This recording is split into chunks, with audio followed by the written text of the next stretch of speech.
This is set 76328, the classic Batmobile, consisting of 1,822 pieces.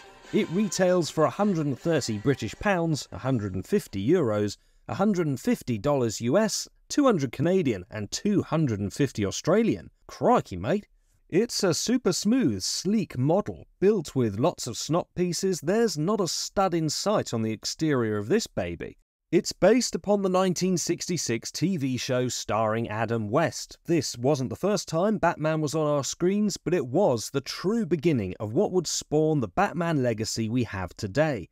Personally, I wasn't alive when it first aired, but do remember watching reruns as a kid in the 80s, and the biggest draw was the Batmobile. That and an excuse to wear tights.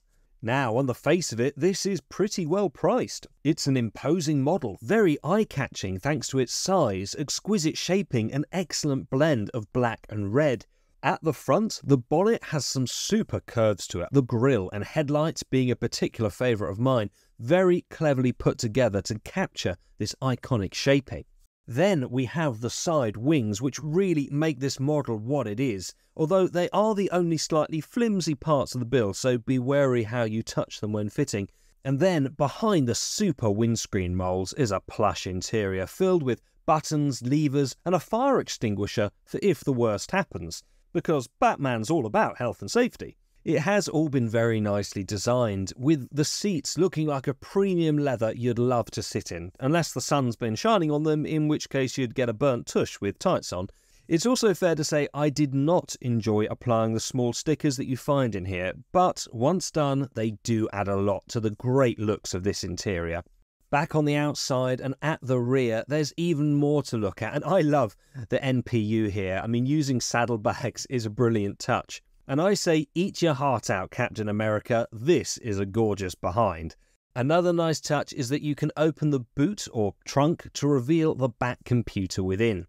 Then, moving down under, the LEGO Group makes more wheels than any car manufacturer in the world. The ones here have hubcaps with the Bat symbol on, and, as you'd expect, they move back and forth smoothly. So, you may well be tempted to get this off the display shelf and have a bit of a play, but hold that thought.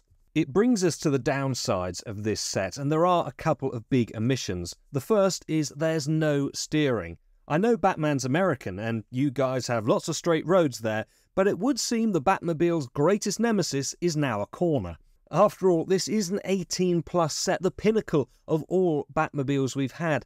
I would have preferred to have paid slightly more if needed to have steering. If we compare it to a couple of other cars we've had in the past few years, then it's a little longer and wider than the Ghostbusters car, and taller than Back to the Future's DeLorean.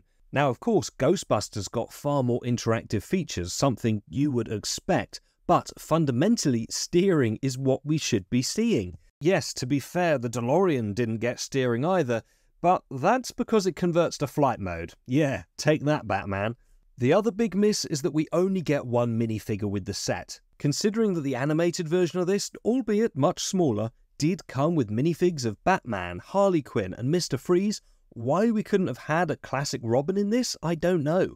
It's all the more annoying when you get a set like this that's really good, has the ability to be perfect, and then LEGO goes and drops the ball before the touchline. However, the biggest flaw of all for me is the vehicle information plate. It's a massive sticker, which is just an insult to AFOLs. I really feel like LEGO treat us like dirt sometimes. Although I hate stickers, I'll forgive them on the model where it improves the aesthetic, but not on a plaque like this. It needed to be printed. The model deserves it, and so do we. Trying to apply this perfectly straight and without air bubbles is not something you should be doing with a set like this. Negatives aside though, the main model is very well detailed and can be placed proudly on display in your collection. That means it's time to turn to our minifig. He comes on a little stand with a grotesque, which is a fun touch, and is holding a couple of lethal looking batarangs. Overall, the colours are pretty spot on and the printing around the front is good.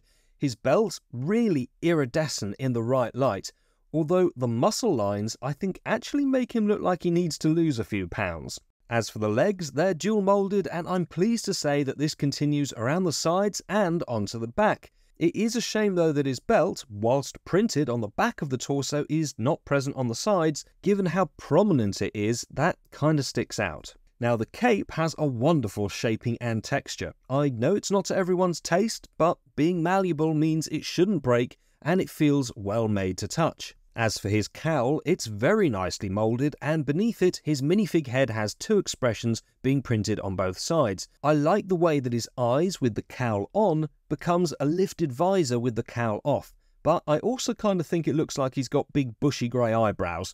That said, I can't criticise it because I can't think of another way you could print this. Most of us will probably display it with the cowl on anyway, but whatever you choose, it's been pretty well done. For me, it's a great minifig to add to the collection, and that just furthers my disappointment not to have a Robin come with the set too. For me then, this set is a solid 8 out of 10. The price is reasonable, and in several regions you can already pick it up discounted at third-party retailers. As a display piece, this is fantastic and can be given pride of place around your home, but it misses out on a perfect 10 due to silly oversights from LEGO, or more likely, deliberate omissions to save on costs. I'm very happy to own it and recommend it to DC fans, but there'll always be the feeling that it could and should have been that little bit better than it is. Thanks for watching. Let me know your thoughts on this down in the comments. Check out one of these videos next, and please like and subscribe if you haven't already. See you on the next one.